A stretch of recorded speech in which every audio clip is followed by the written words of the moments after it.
여러분, 우리가 고지혈증을 두려워해야 하는 이유는 바로 혈관 속에 쌓이는 기름 덩어리 때문입니다. 이걸 의학적으로는 플라크라고 부릅니다. 이름이 조금 생소하지만 사실 아주 단순한 겁니다. 피 속에 남아도는 콜레스테롤이나 중성지방이 혈관 벽에 들러붙고 그 위에 염증 세포와 노폐물이 덕지덕지 붙으면서 점점 덩어리가 커지는 거예요. 그냥 혈관 안쪽에 낀 기름때라고 생각하시면 됩니다. 우리가 집에서 싱크대에 설거지를 하잖아요. 국물에 기름기 조금만 있어도 처음에는 괜찮습니다.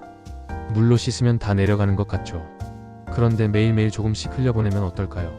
처음엔 티가 안 나지만 시간이 지나면 배수관 안에 기름막이 끼기 시작합니다. 거기에 음식 찌꺼기까지 엉기면 어떻게 될까요? 배수관이 점점 좁아지고 물은 잘 안 내려가고 결국에는 꽉 막혀버립니다. 여러분, 혈관이 바로 그렇습니다. 겉으로는 멀쩡해 보여도 속에서는 조금씩 기름때가 쌓이고 있는 거예요. 이 플라크가 조금만 쌓여도 문제가 됩니다. 혈관의 통로가 좁아지니까 피가 충분히 흐르지 못합니다. 피가 잘 안 흐른다는 건 우리 몸 구석구석, 심장이나 뇌나 다리 같은 중요한 곳에 산소와 영양분이 제대로 전달되지 못한다는 뜻입니다.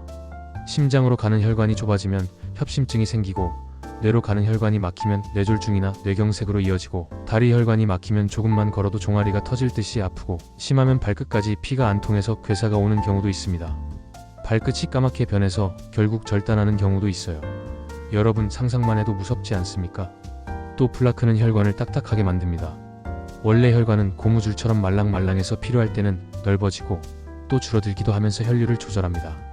그런데 플라크가 쌓이면 혈관이 돌처럼 딱딱해집니다. 이걸 동맥경화라고 하는데요. 혈관이 딱딱해지면 피가 잘 흐르지 않을 뿐 아니라 혈압이 올라갑니다. 심장은 더 세게 피를 밀어내야 하고, 그러다 보니 심장이 지칩니다. 그 결과로 심부전 같은 심장 질환으로 이어지기도 합니다. 결국 고지혈증은 단순히 수치만 높아지는 게 아니라 우리 몸 전체의 혈관과 심장을 무너뜨리는 병인 거예요. 여기서 끝이 아닙니다. 사실 가장 무서운 건 이 플라크가 터진다는 겁니다. 겉으로 보기엔 단단한 것 같지만 속은 기름 덩어리 같은 걸로 채워져 있습니다. 그러니까 혈관 안에 폭탄이 들어있는 거랑 비슷하죠.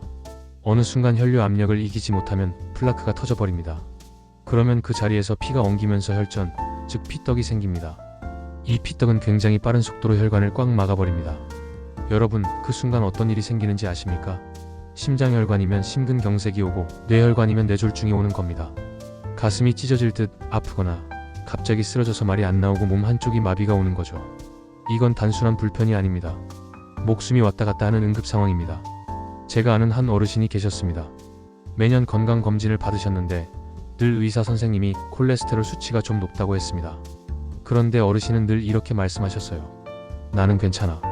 아무 증상도 없는데 괜히 약 먹으면 간만 나빠진다더라. 그래서 그냥 무시하고 지내셨습니다. 그런데 어느 날 동네를 산책하시다가 갑자기 가슴을 부여잡고 쓰러지셨어요. 119에 실려갔는데 심근경색이었습니다. 병원에서 검사해보니 심장혈관이 플라크 때문에 거의 다 막혀있더랍니다. 다행히 스텐트 시술을 받아서 목숨은 건지셨지만 그 뒤로는 평생 약을 드셔야 했습니다. 여러분, 이게 플라크의 무서움입니다. 평소에는 아무렇지도 않다가도 어느 날 갑자기 사람을 쓰러뜨립니다. 나이가 들면 이 플라크는 더더욱 위험합니다. 젊었을 때는 혈관이 아직 탄력이 있고 회복하는 힘이 있어서 조금 기름기가 쌓여도 어떻게든 버텨냅니다. 그런데 나이가 들면 혈관은 이미 노화가 시작돼서 탄력이 줄고 약해져 있습니다. 게다가 고혈압이나 당뇨 같은 만성질환이 함께 있는 경우가 많습니다. 고혈압은 혈관의 압력을 높여 플라크를 터뜨리기 쉽고, 당뇨는 혈관 내벽을 약하게 만들어 플라크가 잘 쌓이게 만듭니다. 그러니 시니어분들에게는 플라크가 훨씬 더 치명적일 수밖에 없는 겁니다. 더 무서운 건 플라크는 크기와 상관없이 위험하다는 겁니다. 덩어리가 커서 혈관을 반 이상 막고 있으면 당연히 위험하겠지만 작은 플라크도 안심할 수 없습니다. 왜냐하면 플라크의 위험은 크기가 아니라 안정성에 달려있기 때문입니다. 단단하게 굳어있는 플라크는 오히려 잘 터지지 않습니다. 그런데 작더라도 불안정한 플라크는 언제든 터져버릴 수 있습니다. 그러니까 혈관 속에 플라크가 있다는 사실 자체가 시한폭탄을 품고 있는 것과 똑같습니다. 크든 작든 많든 적든 언제 터질지 모르는 폭탄이 들어있는 셈이에요. 여러분, 수도관이 막히면 어떻게 합니까? 뚫어뻥을 쓰든 전문가를 불러서 청소를 하든 결국은 뚫어야 하죠. 수도관은 막히면 교체할 수도 있습니다. 하지만 우리 몸의 혈관은 다릅니다. 한 번 막히면 다시 원래대로 되돌릴 수가 없어요. 뇌혈관이 막히면 뇌세포가 죽고, 심장혈관이 막히면 심장 근육이 죽습니다. 세포가 죽으면 다시 살아나지 않습니다. 배수관은 고치면 되지만 우리 혈관은 교체할 수도 없고 고쳐도 완전히 회복되지는 않습니다. 그래서 미리미리 관리하는 게 너무나도 중요한 겁니다. 여러분, 지금 이 순간에도 우리 혈관 안에서는 눈에 보이지 않는 변화가 일어나고 있습니다. 콜레스테롤 수치가 조금 높다고 무시하셨던 그 결과가 플라크로 쌓이고 있을지 모릅니다. 겉으로 증상이 없다고 해서 안심하면 안 됩니다. 오히려 증상이 없기 때문에 더 무서운 병이 바로 고지혈증입니다. 몸은 멀쩡한데 속에서 시한폭탄이 자라고 있는 겁니다. 나는 괜찮다, 증상 없으니까 문제 없다라는 생각은 버리셔야 합니다. 고지혈증을 관리한다는 건 단순히 수치를 낮추는 게 아닙니다. 혈관 속 플라크라는 폭탄을 미리미리 제거하고 터지지 않도록 지키는 일입니다. 여러분의 혈관은 수도관처럼 교체할 수 없고 한번 망가지면 다시 돌아오지 않습니다. 이 사실을 꼭 기억하시길 바랍니다. 여러분, 아까 말씀드렸듯이 고지혈증의 가장 큰 문제는 겉으로 티가 잘 안 난다는 겁니다. 그래서 많은 분들이 나는 멀쩡한데? 하고 그냥 넘어가시죠. 하지만 사실 우리 몸은 작은 신호들을 계속 보내고 있습니다. 문제는 우리가 그 신호를 대수롭지 않게 여기거나 노화 탓이라고만 생각한다는 거예요. 예를 들어 요즘 들어 자꾸 피곤하다, 예전보다 쉽게 지친다 이런 느낌을 받으신 적 없으십니까? 나이 때문이라고 생각하기 쉽지만 사실 혈관이 좁아져서 산소와 영양분이 충분히 공급되지 않기 때문일 수 있습니다. 심장이 열심히 피를 보내도 혈관이 막혀 있으면 결국 세포까지 산소가 도달하지 못하니까 몸이 쉽게 피로해지는 겁니다. 또 가슴이 답답하거나 압박감이 느껴질 때가 있습니다. 특히 걸을 때, 계단 오를 때, 혹은 조금만 긴장했을 때 가슴이 뻐근하다면 그건 심장이 나 지금 힘들다 하고 보내는 신호일 수 있습니다. 심장혈관이 플라크 때문에 좁아지면 산소 공급이 부족해지고 그때 가슴 통증이나 압박감이 나타납니다.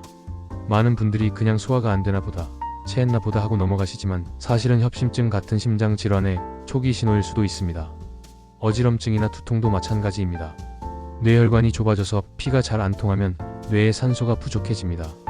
그러면 갑자기 어지럽거나 눈앞이 핑 돌거나 심한 두통이 생길 수 있습니다. 가끔은 말이 잘 안 나오거나 물건을 잡으려는데 손이 마음대로 움직이지 않는 경우도 있습니다. 이런 증상은 잠깐 나타났다가 사라지기도 하는데 그냥 피곤해서 그렇겠거니 하고 넘기면 큰일 납니다. 이게 바로 뇌졸중이 오기 직전에 나타나는 전조 증상일 수 있습니다. 여러분, 다리에 나타나는 신호도 무시하면 안 됩니다. 혹시 이런 경험 있으십니까? 조금만 걸어도 종아리가 당기듯이 아프고 잠깐 쉬면 괜찮아지는 경우, 이걸 간헐적 파행이라고 부르는데요. 다리 혈관이 좁아져서 피가 충분히 공급되지 않기 때문에 나타나는 현상입니다. 심해지면 밤에 자다가 종아리가 아파서 깨기도 하고 발끝이 시리거나 저린 느낌이 계속되기도 합니다. 이 역시 혈관이 보내는 경고 신호입니다. 피부에도 신호가 나타납니다. 발끝이나 손끝이 늘 차갑거나 상처가 잘 아물지 않는 경우가 있습니다. 혈관이 좁아져서 피가 잘 안 통하면 상처가 생겨도 회복이 늦습니다. 특히 당뇨병이 있는 분들은 이 신호를 더 잘 살펴야 합니다. 왜냐하면 당뇨와 고지혈증이 같이 있으면 혈관 손상이 훨씬 빠르고 심해지기 때문입니다. 여러분, 또 하나 중요한 신호가 있습니다. 바로 기억력 문제예요. 나이가 들어서 깜빡깜빡한다라고 쉽게 생각하지만 사실은 뇌혈관에 피가 잘 안 가서 그런 경우가 많습니다. 뇌는 산소를 많이 필요로 하는 기관인데 혈관이 좁아져서 충분히 공급되지 않으면 기억력 저하나 집중력 저하 같은 증상이 나타날 수 있습니다. 이걸 단순히 노화라고 치부하면 나중에 치매로 이어질 수도 있습니다. 그리고 눈도 혈관 건강을 보여주는 창입니다. 눈이 자주 침침하다, 시야가 순간적으로 가려진다, 한쪽 눈이 잠깐 안 보였다가 돌아온다 이런 경험 있으신 분 계십니까? 이런 현상도 뇌혈관이나 눈의 망막 혈관이 막히려는 신호일 수 있습니다. 그냥 안경 도수가 안 맞는다고만 생각하지 마시고 반드시 확인해 보셔야 합니다. 여러분, 사실 우리 몸은 큰 병이 오기 전에 반드시 사인을 보냅니다. 그런데 그 사인이 아주 미묘하기 때문에 우리가 놓치기 쉽습니다. 그냥 나이 들어서 그런가 보다, 잠을 못 자서 그렇겠지, 운동을 안 해서 그렇겠지 하고 넘겨버리면 결국 나중에 큰 병으로 돌아옵니다. 제가 아는 분 한 분은 늘 피곤하다고 하셨습니다. 조금만 걸어도 숨이 차고 가슴이 뻐근하다고 하셨지만 그냥 나이 탓이라고 생각하셨어요. 그런데 어느 날 갑자기 쓰러지셨습니다. 병원에서 검사해보니 심장혈관이 거의 막혀 있었습니다. 그때서야 알게 되신 거죠. 몸이 보내는 작은 신호를 미리 알았다면 그렇게 위험한 상황까지 가지 않았을 겁니다. 여러분, 우리 몸의 신호는 절대로 무시하시면 안 됩니다. 피곤함, 가슴 답답함, 어지럼증, 두통, 다리 통증, 손발 저림, 시야 흐림, 이런 것들이 바로 혈관이 보내는 작은 SOS입니다. 이 신호를 무시하지 않고 제때 검진을 받고 생활 습관을 고치면 충분히 막을 수 있습니다. 하지만 무시하면 어느 날 갑자기 큰 병으로 찾아옵니다.